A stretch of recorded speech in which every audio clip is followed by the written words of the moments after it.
morning. I'm Jeffrey Consuela. I'm from DSN 11P, and I'll be going to interview you with some of those questions that is prepared. And so my first question is, could you share a bit about your journey in teaching this particular subject? What inspired you to pursue this career? I actually wanted to say that teaching wasn't really my plan when I went to high school. I actually planned on becoming a flight attendant or maybe someone who is employed to a telecommunications company, but specifically networks like ABS-CBN, GMA. I actually wanted to become a reporter, but due to unforeseen circumstances, I pursued teaching because that was the only scholarship grant offered to me. And when I graduated, what inspired me to pursue teaching is because during my experiences in college, I get to be inspired with the students in front of me, and I also get to be, or I get to attain a sense of self-fulfillment at the time I actually talk with my students, I actually listen to their concerns, and I get to be humbled in the sense that when you go into the teaching profession, you use your body parts proportionately. You get to have 2 ears, you get to have 2 eyes, but you only have 1 mouth. So you have to use it proportionately. So, sir, what subject are you particularly teaching? Actually, for so many years, I've been teaching professional education, but for general education, I've been teaching contemporary world literature, so many subjects, understanding the self. But for this semester, I've been teaching contemporary world. So, next question is, what do you find most rewarding about teaching that subject to the students? They get to be well equipped with the challenges that are ahead of them. They get to be well informed of the different things happening. Because we have to take into consideration that students in today's generation, they are well adept with the different pieces of learning. But the question is, are they ready with the challenges they are going to set forth when they are about to graduate, such as challenges in unemployment rates, challenges in inflation rates, and so many things happening in and around the world. So, what are some of the key concepts or skills you hope students take away from your classes? The spirit of enthusiasm and the spirit of resilience. Learning is just there. I mean, like the basic pieces of knowledge, it's in the book, and at the same time, it's with the teacher. They get to carry it from day-to-day experiences, or they get to carry it in day-to-day classroom lives. But the question is, are they ready with the challenges that might happen as they graduate or as they leave the classroom? Kasi sa mga pangyayari ngayon, students usually face this kind of adversity, may it be personal, may it be professional, may it be any other aspect that they may face in terms of adversity. The question is, are they ready to hold on to that challenge? I think that's what concerns me, and that's the kind of spirit I get to teach with my students, or I get to emphasize when I go into the classroom setting. How has your field evolved or changed since you first started teaching? What are some current trends or developments you find exciting? Well, this is really a nice question, no? And the field that has changed me since I first started teaching it is going into a different landscape, which is globalization. But beyond of it, you know, the concepts such as how has it affected people, how has it affected their respective family members, how has it affected their mother or father, in terms of work, in terms of the provision of needs. Kasi when we learn so many things in life, there's only one concern. How can we make sure that when we go into our respective houses, our family members, or even you, when you go to work, you can provide something at your table? That's just the concern. And how has it evolved me since I first started teaching it? It's the value of teaching that type of skill, that they need to learn and learn so many things in life because your daily challenge is to survive. You just get to provide these things for your family members by the time you go into your respective house. Or simply put, kapag may sweldo or kapag may kinikita ka, you just get to help any of your family members, or maybe yourself. Okay?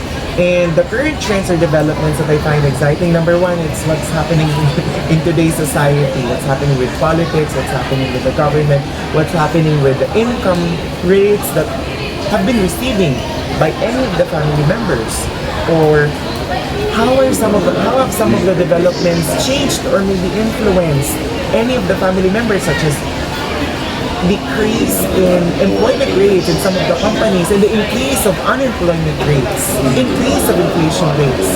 How has it affected the living of the family? Ano yung mga expenses na na-compromise nila along the way? Can you describe your teaching philosophy for approaching the classroom? And what methods did you find most effective in engaging students? I'm more of a pragmatist. I'm more on the side of practicality. I always teach the students to learn by doing, and I always teach the students the sense of practicality to the extent that they get to learn some of the concepts in real life setting. And usually, the methods that I find most effective in engaging students, wala masyado akong mga pakulo masyado. I'm not the type of teacher who makes pakulo all the time, na may mga jingles, may mga chants and whatsoever. Ang teaching strategy ko lang talaga is I always open a question with my students. Whether it may be a situation, may it be a real life experience, and then I get to ask them, how has it affected them? What are some common challenges students face in learning this subject? And what advice would you offer to overcome them?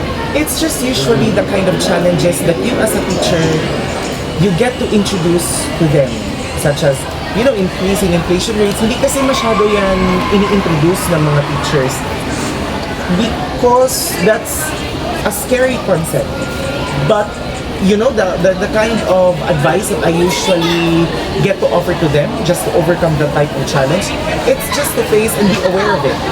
Because students know that type of challenge or get to know that type of situation if they are aware in the first place. So yun na talaga ang key talaga. You get to introduce them so that the awareness boosts, while at the same time you get to also teach them how to maybe get ready with it, not overcome. Kasi it's a matter of readiness at the end of the day. So, how do you see that particular subject connecting to other disciplines or to real-world applications? Globalization is a global language. You get to introduce it with language, you get to introduce it with culture, you get to introduce it with religion, you get to introduce it with monetary aspects, and so many things that has affected people. Kasi ang contemporary world, it's looking at the contemporary issues that has affected every single individual. So when I teach the lesson, I just get to integrate it right away. How has it affected them mentally, or maybe how has it affected them intellectually, and how has it evolved from generation to generation? Because there is a special consideration in terms of the historical happenings and how has it evolved with people in terms of speaking. How did they make sure na lahat makakaintindi ng word na globalization? Paano nila maintindihan yung regionalization, and some of the issues happening in the region? So many things to consider. So, are there any particular books, articles, or resources that you have significantly influenced your understanding rather, of this subject or your teaching? Isa lang talaga yun siya. It's the Mark Manson's 2 books. It's The Subtle Art of Not Giving Up. And everything is It's the yellow and the blue-green book. I get to be inspired of it because it's a combination of philosophy, ethics, social sciences, history, and psychology. Maraming integrations doon, and that inspired me to give students further understanding. Like for an instance, for some of the developing countries like the Philippines, they have low socioeconomic status but the psychological levels are boosting. Kumbaga pa, in terms of adversity, they can easily adapt to several situations. On the other hand, developed countries like United States, Korea, have higher socioeconomic rates, but in terms of psychological adversity, they are low. Meaning, the suicide rates are increasing. So I get to be inspired with that book, and I also get to teach it with my students so that they will be ready psychologically while at the same time considering the concepts I have introduced. What is one piece of advice you would give to a student who is considering pursuing further studies or career related to this field? Ito lang talaga, you just have to be ready. It doesn't mean that you graduated with the course of nursing means that you just have to stick to nursing. I have to tell you honestly, the student journey in your college is just a beginning. It's just a form of training. But when you go outside or by the time you graduate, the playing field is there. If you want to pursue other careers, you just have to pursue it. I mean, whatever you've learned here in the institution, it's just a training ground. And by the time you go into your respective careers, andyan na yan. If you want to become an artist, go ahead. If you wanted to pursue teaching, just go ahead. Or if you want to pursue maybe a certain advocacy or a certain social cause, it's up to you. Everything you learn here is just a playing field. Or it's just a training for your respective playing field by the time you graduate.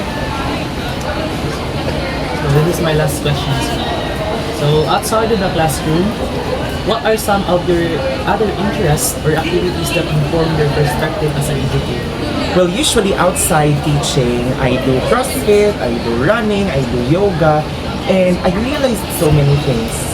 Like number one, you need to control, or you need to just think of what's controllable.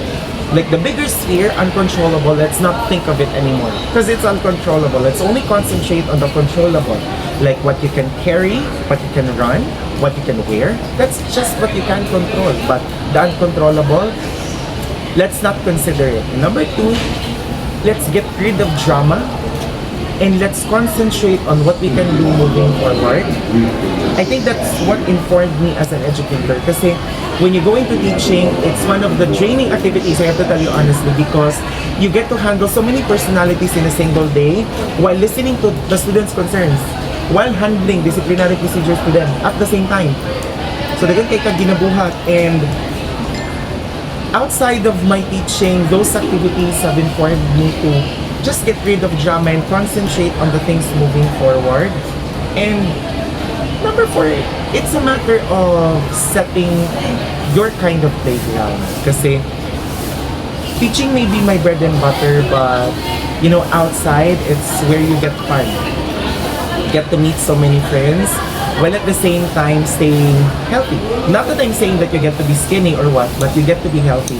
While at the same time embracing your sense of authenticity. Because when you go into teaching, you need to be as authentic as possible to your students.